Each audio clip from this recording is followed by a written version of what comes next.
Well, welcome everyone to the Ex Umbris podcast. I am Gerard McLarney. With me, we have a special guest today. We also have Schoolman, Fawcett. We are teachers at the world's only online Chesterton Academy, Chesterton Academy of St. Isidore Learning Center. And this podcast is Classical Catholic Education in podcast form. So we are at Chesterton Academy. It's probably widely known that, the Chesterton Academy is associated with the Chesterton Society, the Gilbert Magazine they produce, and that Chesterton himself was a detective story writer. And so for a long time, I've wanted to talk about detective stories in the light of classical education and at Chesterton. And it just so happens that I found the best guy maybe in the world for that topic. My fellow devotee of solar ponds, Sherlock Holmes, and all things mysterious, Dr. Chris Chan, who we were very fortunate to have on with us today. I guess I would summarize Chris by saying he's a historian from Wisconsin. He's a contributing editor, I think, to Gilbert Magazine, and a mystery novelist and storyteller of his own. We've both written, for example, we both contributed stories to the Sherlock Holmes and Father Brown compilation that our superintendent enjoyed. okay. So that's I guess a quick introduction to Dr. Chris Chan here.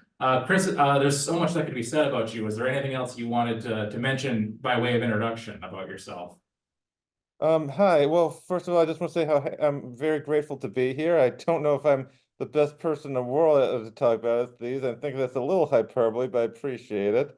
Just, I think, why don't we start talking? And I think any other introduction or background will come up in the natural conversation flow, I hope.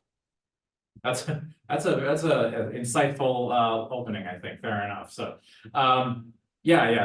sure, fair enough. So. I will just give a bit of background, I guess, for this, which is that I met Chris, I guess you could say, because we're both members of a very niche society, the Parade Street Irregulars, which is dedicated to the study of solar ponds. Now, if you go back and watch our Halloween episode where I'm wearing a deerstalker, I say I'm not Sherlock Holmes, I'm solar ponds. Yeah, okay, now remind our listeners the difference. Okay.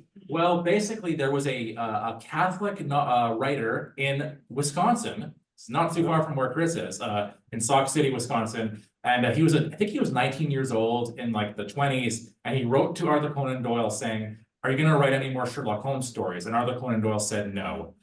Then this young Catholic author named August Derleth said, "Could I write some?" And Arthur Conan Doyle politely said no.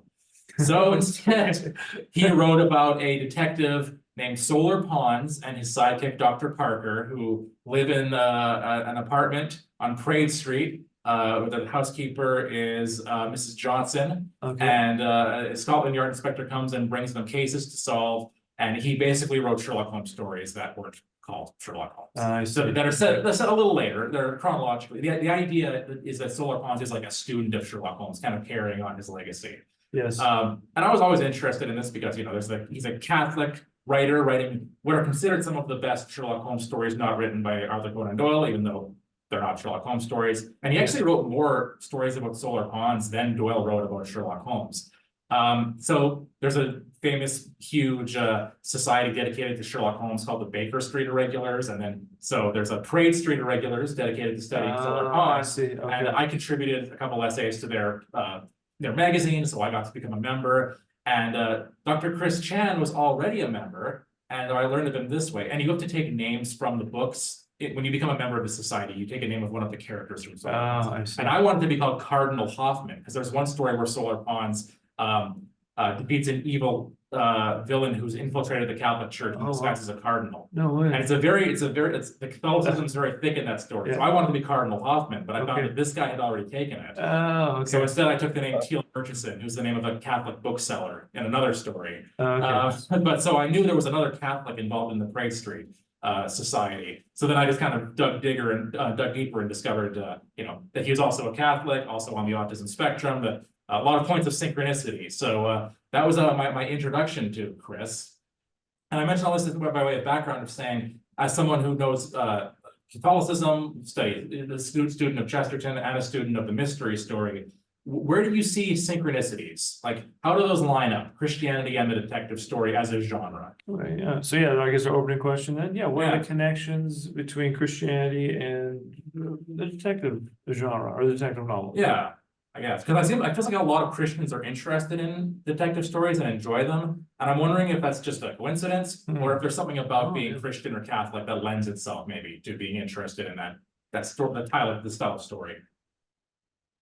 Well, I think that, people are always talking about, what are the origins of the mystery story or the crime story? And I think that some people, there's this one book I read in high school in anthologies said that was trying to trace it and said that a lot of people claim that, the origins of the crime story begin with the story of Cain and Abel.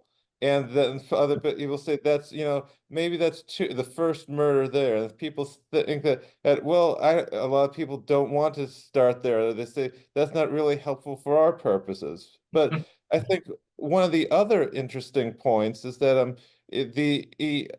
also in the Bible you have the rescue of Susanna, which is in the Apocrypha. That's in the Catholic Bible, but not in most other Protestant versions of it. And in that story, for anybody who's not familiar with it, there's a case where this woman, Susanna, is falsely accused of adultery, and she's about to be executed when someone comes to rescue and says, "Wait, I am innocent of this woman's death. I am innocent of this woman's death." And he points out that her accusers are liars, and he demands that they be cross-examined. So and by after a little bit of interrogation, he finds the discrepancies in their story, and it's able to prove that, and this is in the book of Daniel, how how they made up the story. So it's one of the first examples of basically how it's one of the first examples of how essentially not necessarily a legal drama, a courtroom drama in a way of how that, and I found I think when you look at it, there's a lot of false information out there about saying how really detection didn't really come about till the Enlightenment, that no one really thought about investigating this way with police procedure. And they cite Vidocq and all these other Robert Peel and all these other from 18th, 19th century figure building the actual detective story. But when you look back at history, there really were a lot of figures, not just in Europe, but all over the world, that did use detection methods long before that.